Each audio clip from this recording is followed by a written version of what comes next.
What's up, all you Quantum Maniacs? I'm DeQwan Young, and today we present the 10 most painful Cleveland sports moments. And a big shout out to Kaiden Braught for suggesting this video. And don't forget to subscribe to TPS and make sure you hit the bell and turn on our notifications to join the notification squad. So no city in America has endured as much heartbreak, despair, and pain as the city of Cleveland. You take away the Cavaliers' 2016 NBA championship victory, and it's been nothing but misery for the good folks in the land. You can write a whole book series about the gut-wrenching losses the city has gone through over the last 30 years. But we thought we'd be nice and narrow it down to 10. Number 10, the 1995 World Series. The Indians were aiming for their first World Series championship since 1948, and they certainly had the roster to do it. They won 100 games in the regular season and were led by several future Hall of Famers and All-Stars. This included Jim Thome, Albert Bell, and Manny Ramirez. Just who in the world could stop them? Cleveland met the Atlanta Braves in the 1995 World Series, but the Braves' phenomenal pitching staff, led by Greg Maddux and John Smoltz, was way too much for the Indians to handle. The Tribe lost the series in 6 games. 3 of those losses were decided by 1 run, so yeah, tad bit heartbreaking. Number 9. Game 4 of the 2018 NBA Finals. We can't sugarcoat it at all. LeBron James was a one-man team for the Cavs during the 2017 and 18 season. And as usual, James rallied the crew and carried the Cavaliers on his back, leading them to the 2018 NBA Finals against the Golden State Warriors for a 4th consecutive year. Cleveland was no match for Golden State, who pulled off the easy sweep for their 3rd title in 4 years. But what's more depressing in that is that LeBron James had just played his final game for his hometown team. Embarrassed in Game 4 on your own court with the franchise icon leaving to join the LA Lakers? That's pretty depressing, Cleveland. Sorry. Number 8, the 2007 ALCS meltdown. Finally, the Cleveland Indians were going to erase their lengthy World Series drought. In 2007, this group won 96 games, powered by ace pitcher and AL Cy Young winner CC Sabathia. Cleveland crushed the powerhouse New York Yankees in the ALDS, and with Manager of the Year Eric Wedge steering the ship, it just seemed like their time. The Indians jumped out to a 3-1 series lead over the Boston Red Sox in the ALCS, but the wheels started falling off. Boston pieced together 3 straight wins to run away with the AL pennant, and they swept the Colorado Rockies to win their 2nd title in 3 years. And as for the Indians, well, they still await a World Series championship to this day. Number 7, the 1986 AFC Championship. The Cleveland Browns went 12-4 in the regular season thanks to a dynamic offense led by quarterback Bernie Kosar and superstar tight end Isaac Newsom. The Browns looked destined to win their very first Super Bowl. They hosted the John Elway-led Denver Broncos in the 1986 AFC Championship game and built a 7-point lead with less than 6 minutes to go. But the Browns' defense couldn't make a stop, and Elway engineered the drive, which would become a major part of pro football lore. Elway's 98-yard drive forced overtime, and just who do you think wound up winning the game? That's right, you guessed it, Denver. Just another big game that a Cleveland team let slip away. Number 6, Michael Jordan hits the shot. The Cleveland Cavaliers and Chicago Bulls faced off in the first round of the 1989 NBA playoffs. And back then, the first round was only a best of 5. Cleveland led 100-99 with only 3 seconds left in the decisive Game 5. Michael Jordan had one chance to win the game. And because he's great, and because it's Cleveland sports, he delivered.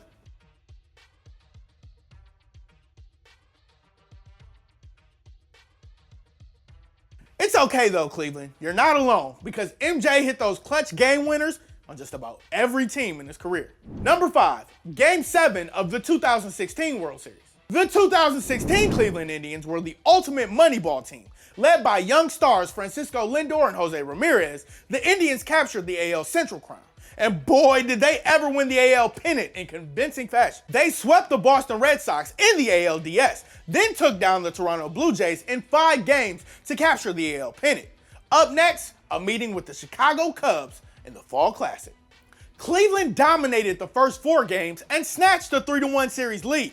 They were 1 win away from ending a 68-year World Series drought. But no, the Cubs rallied to win games 5 and 6, taking the World Series the distance. The Indians erased a 5-1 deficit and forced extra innings in Game 7. Unfortunately, that just led to even greater heartbreak. The Cubs won in extra innings to take the World Series and end their 108-year World Series drought. This truly was the one that got away for Cleveland. There's a lot of blown 3-1 series leads in Cleveland. Number 4, Art Modell moves the Browns to Baltimore. Art Modell took over the Cleveland Browns in 1961 and wound up leading the team for 35 years. He vowed to never, ever move the organization. But as we've learned over the years, people don't always tell the truth. After having private talks with the state of Maryland, Modell worked out a deal to get a new stadium for his football franchise. Modell went back on his original promise and relocated the franchise to Baltimore for the 1996 season, and they were renamed the Ravens. Baltimore drafted Ray Lewis in 1996, and he wound up guiding the franchise to a pair of Super Bowl championships. And as for the Browns, they were reactivated for the 1999 season, but they've been the laughingstock of the NFL ever since. I mean, can you imagine if the Browns had drafted Ray Lewis? Maybe he leads them to the Super Bowl. I mean, sports are cruel, man. Baltimore stole Cleveland's team and then rubbed it in with 2 Lombardi trophies. That's really cruel. Number 3, LeBron and the decision. The Cleveland Cavaliers lost to the Boston Celtics in the second round of the 2010 playoffs. LeBron James just didn't get enough support from his teammates. It was yet another year of King James's greatness going to waste. In the summer of 2010, LeBron went on live television to announce the decision. LeBron, what's your decision? In this fall, man, this is very tough. In this fall, I'm going to take my talents to South Beach and join the Miami Heat. And just like that, the Cavaliers went from an annual championship contender to one of the worst teams in the NBA. Jerseys were burned. LeBron James was booed wherever he went. He became the NBA's new supervillain. To rub more salt into the wound, he led the Heat to the 2012 and 2013 NBA championships.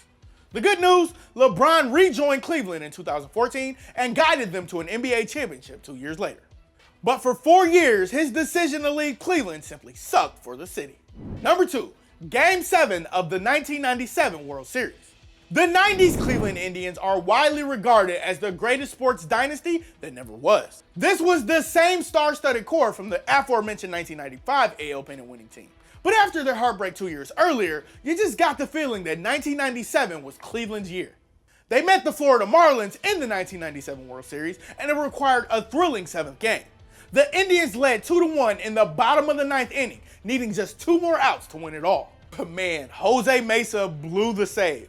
Extras were required, and Tony Fernandez's costly gaffe set the stage for the Marlins to put the dagger in the hearts of Cleveland yet again.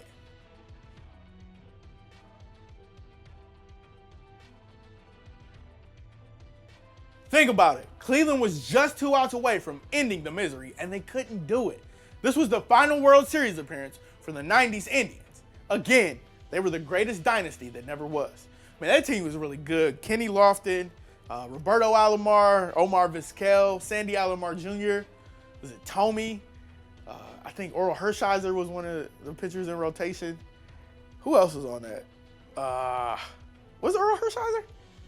Oh man, I can't remember that rotation. That was a really good team though. Number 1, the fumble. The Cleveland Browns visited the Denver Broncos in the 1987 AFC Championship game. The Browns were looking to avenge the previous year's gut-wrenching defeat. Cleveland trailed by a touchdown with 1:12 left, but they embarked on an impressive drive and were on the verge of tying it all up. But running back Ernest Biner committed every team's worst nightmare. He fumbled right near the goal line. Over 30 years later, and it remains the most brutal Cleveland sports loss ever. What do you think is the most painful Cleveland sports moment? Join us in the comment section below. If you like this video and learned a thing or two, clicking the like button helps us out a ton, and we truly appreciate it. If this is your first time coming around the TBS though, subscribing is a great idea because we put out videos like this every single day. But as always, thanks for watching, and we'll see you guys next time.